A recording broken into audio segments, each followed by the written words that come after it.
welcome back again. It's still International Week, and tomorrow is the 4th of July, which is our independence from an international place, Britain. But we're not celebrating America today, at least not the United States of America. We're celebrating Brazil. So what can I say? Obrigada. And that's it. We're going to make the national drink of Brazil called the Caipirinha. Caipirinha. I don't know if I'm saying it right. I don't speak Portuguese. And as you know, in Brazil, they speak Portuguese. But the national drink is pretty darn good. So we're going to tell you a little bit about it. But first, I'm going to tell you I'm dedicating this one to my colleagues in Sao Paulo, Brazil. So this goes out to Thais and Emily at our global center in Sao Paulo. I took this little drink up to Holland, Michigan last night. I'm from Michigan, like you didn't know that. And you might hear a little noise in the background. Maxie's just like eating frozen yogurt and she's licking the bowl. Anyways, I tried to get her up here to say hi, but she didn't like the high chair. So I don't know what to tell you. Someday you'll see her again. Anyway, so back to Brazil and the Caipirinha and to my colleagues, Emily and Thais. Let's talk about it. What is it, and are you saying it the right way? Well, I've been practicing. I think so. So I took this up to Holland, Michigan, to my brother and sister-in-laws last night and let them be guinea pigs, because I have to be honest with you, I never had one before. And I don't like to try it the first time and be surprised that, it's something really hideous and go, ew. So, I also want to make sure I'm making it right. And it was a little rough at first. They gave it a thumbs up, and so did I. It was a little rough at first, and then as I got down towards the bottom of the drink, I was like, "Oh my God, I want more!" And what happened is, I didn't muddle it or stir it enough. There's sugar in it, and and it hadn't dissolved yet. So that's what you have to make sure to do. So what is caipirinha? What is a caipirinha, and what's it made from? It's made from something called cachaça. Cachaça. Don't be fooled and say Cachaca or Cachaca, even though it would look like that to us here from the US of A. It's cachaça. Jude, I never heard of cachaça. What is that? Guess what? I'm going to tell you. Cachaça is, now some people say incorrectly that it's a type of rum. And the reason they say that is because it's like a cousin to rum. So both rum and cachaça are made from sugarcane. And rum is made from the byproduct of refining sugar, which is molasses. So it's sweeter than cachaça. Cachaça is made from the pressed juice of the sugarcane, right? And so its sweetness is subtle. It's people describe it as vegetal, the taste. I think maybe a little grassy. I found, I'm not really sure. And fruity. Yeah, fruity, I think. And so the drink is about the easiest one to make that I've ever made, except I didn't do it really well. So I want to make sure that I show you how to make a really good one. I can't believe my dog is scratching on the door to go out after she's been out all day and all night. You know what? I got to put you on pause. Sorry, because if she doesn't go out, she might do what she did at my brother and sister-in-law's house last night. Oops. It was all about chasing a chipmunk that really wasn't even there. She didn't have to go out. She's just obnoxious sometimes. Back to the caipirinha. Maybe she does see a chipmunk. Hang on, folks. If she keeps barking, I'm going to have to... Yeah, I'll be right back. At least you know that she really exists. I don't know. Maybe it's just not the day. I'm telling you, it is the day. I really want this drink. Sorry about that. Who knows what she's barking at? Maybe the moon's coming up. Caipirinha, cachaça. Cachaça is different than rum, byproduct, blah, blah, blah, sugar. Where was I? Okay, so it's the national drink of Brazil. And do you know why? Nobody's answering. I can tell you why.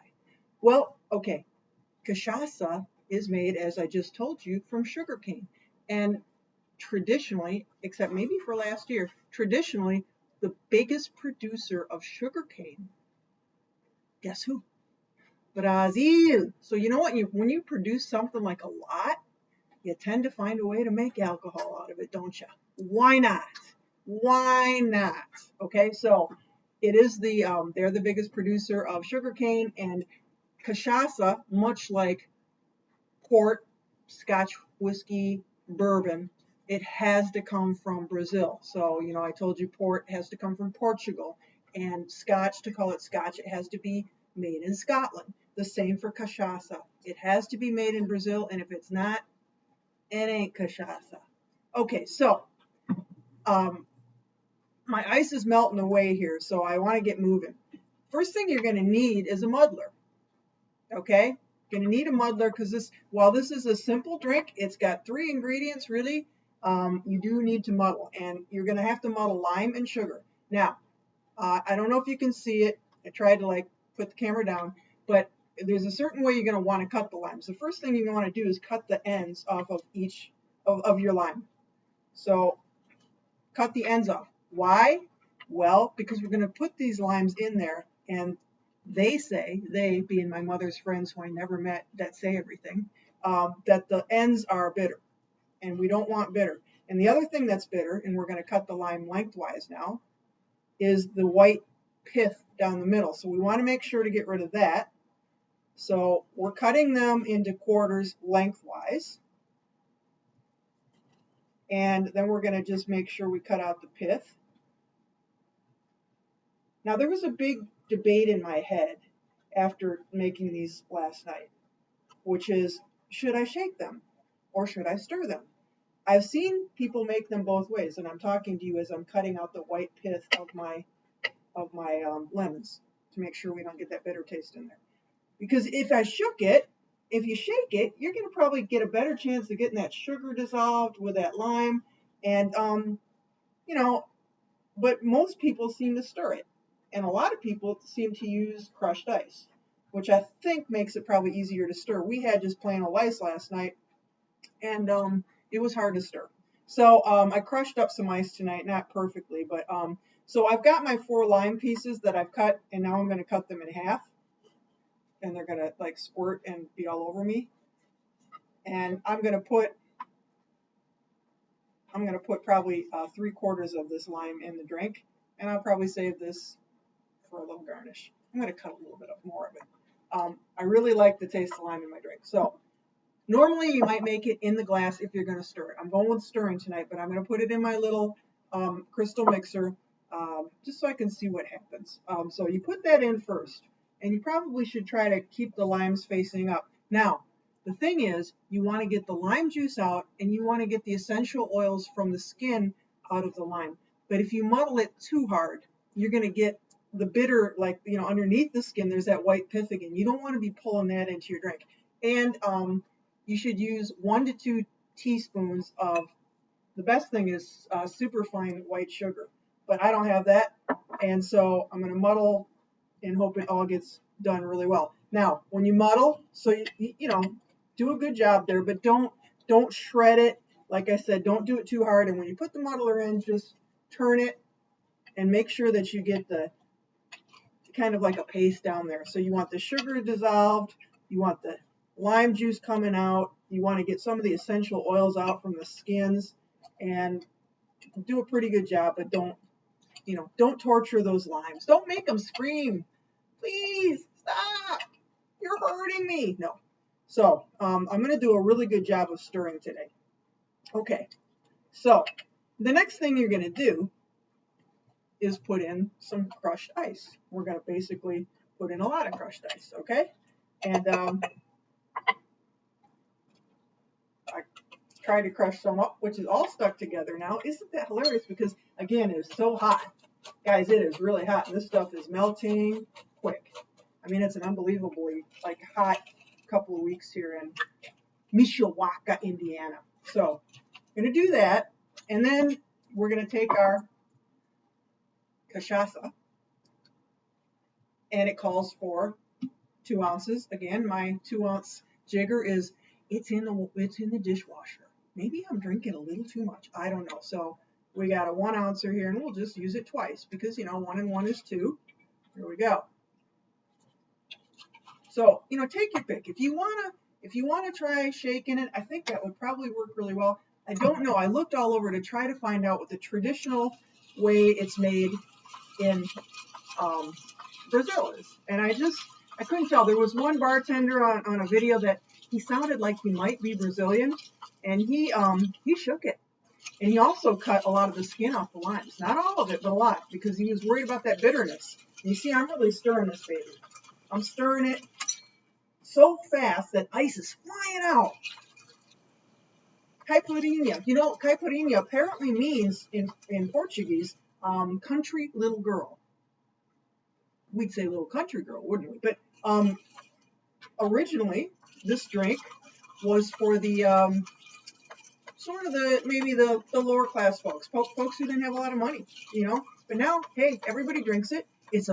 And they should, because you know what? It's delicious.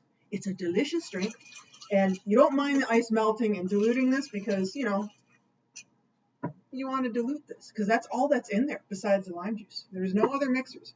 Okay, so I'm pretty sure that I got my sugar in there, and it's dissolved. And then you're just going to pour the whole darn thing, limes and all, into your glass. And then I'm going to put a little more ice in there. Fill it up. All the way to the top. Now, here's the thing. This drink goes back to, well, I mean, they say that it goes back to, you know, the Spanish flu time, you know, which they also struggled with in the early part of the 20th century. And they used this with limes, and they put honey in it, and they put garlic. I don't know that it worked, but it was medicinal, like we've always talked about. And but it also, it's on record as something very similar in Brazil, going back to like the 1500s. You know, cholera was a big thing. Cholera swept through there as well, and again, they tried to do this medicinally to help with it. But, you know, I'm guessing it probably just made people feel better, you know, because they were a little drunk. So, ladies and gentlemen, I'm going to dedicate this to a couple people, the ones I've already told you about. That's not the best garnish, but you know I'm not too good with garnish. I'm going to dedicate this to our friends in Sao Paulo at the Global Center in Sao Paulo, Thais and Emily. Here you go. To my colleague Rafa, who works with me here, but he's also from Brazil. To my brother and sister-in-law, who were really, really happy to, you know, be guinea pigs in my first attempt at making this baby. And wishing everybody a happy, safe Independence weekend, and, you know, party down like there's no tomorrow. Let's taste it. Salute. Yeah. You got to get that sugar mixed in there and that lime all the way through. If it's all the way through, it's so good. Some people drink this straight, and they do sip it, that sort of thing. I'm not sure I'm up for that yet, but, you know, someday I might be. This is my first go around with cachaça, and this is my second caipirinha ever.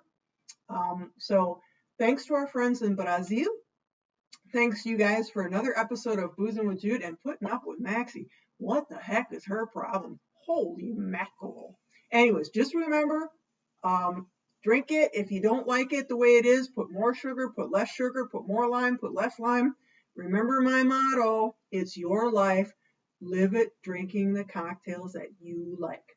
Salud, salute, cheers, and see you another day on Boozing with Jude. Bye, guys.